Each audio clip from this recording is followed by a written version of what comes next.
Welcome to Vene News, the place where Venezuelan people can hear the real news that they want to know.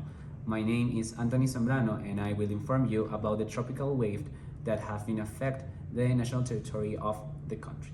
Here in Venezuela, a lot of constructions were made without taking into consideration the land and the rivers around the zone.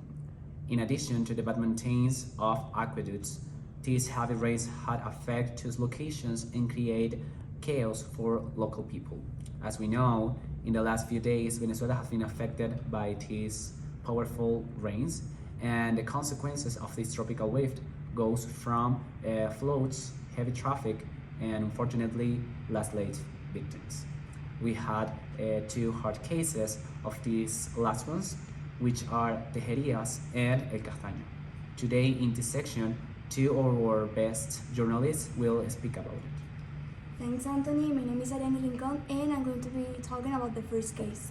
On September 27, as a result of heavy rains in the state of Aragua in Las Tejerias, the areas of the El Libertador and El Barrio Baseball are practically boarded up due to the great landslide that occurred on Saturday, October 8th. The government confirmed that they were aware of the overflow of the ravine and that the soils were saturated due to the amount of water. The protocol for the eviction and care of the most vulnerable people was not initiated. 11 days later, the tragedy occurred that so far has left 45 people dead, 56 missing, 757 homes destroyed, and 15 businesses affected. The government statements about the flood 10 days before the landslide is Las Tejerias is an indication that the institution have information on the response to prevent, but that they were not able to communicate it to the population. This could have been prevented if there was a constant record of extreme weather and the most important risk preventions. Now we're going with Andrea. Thank you so much, Ariane. My name is Fernandez, and I will be talking about another case. These heavy rains have not only affected Las Tejerias, but they have also affected other cities of the Aragua state. Different media sources have reported the growth of El Palmerito River, which is located in El Castaño in Maracay City. After long hours of heavy rain, the river had overflowed, causing significant damages to the city. The place was covered in mud, rocks, fallen trees, and desperate people who couldn't imagine the day this nightmare will be over. At night, layers of mud and rocks that covered the roads were removed by soldiers and workers with the help of lights of another vehicles and flashlights, since at that moment the city didn't have any electricity. These devastating news have affected a lot of people, and here we have one of the best journalists in the country, which is Victoria Urdaneta, with an exclusive interview with one of the victims. Hello, Victoria. Hello, good morning. Thank you, Andrea. Right now, I'm in the location of the event. I have witnessed homeless children, now orphans, and also adults in very critical health conditions.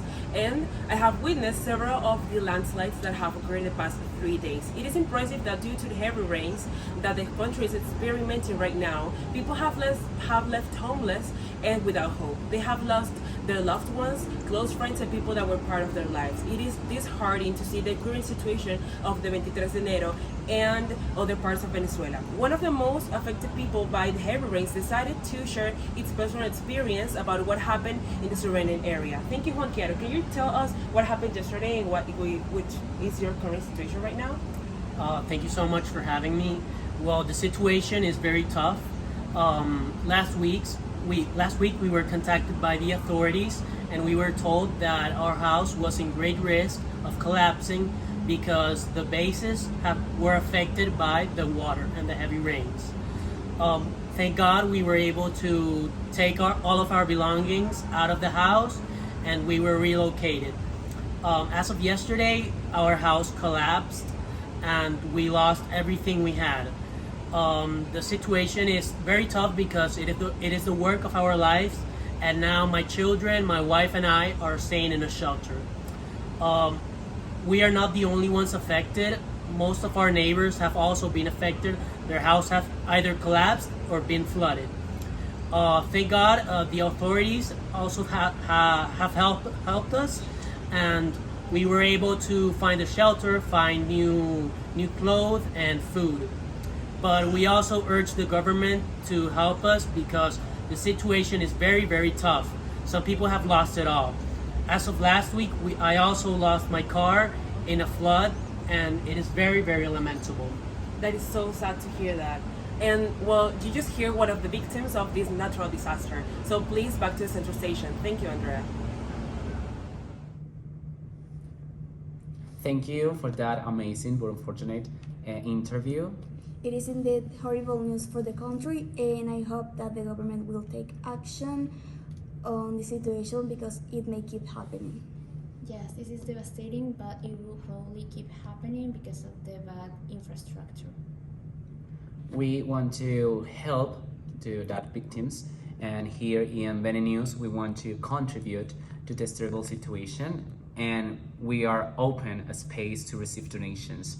They can be from food, clothes, and all these things that the victims need. Let's be kind and help the other ones who need it most.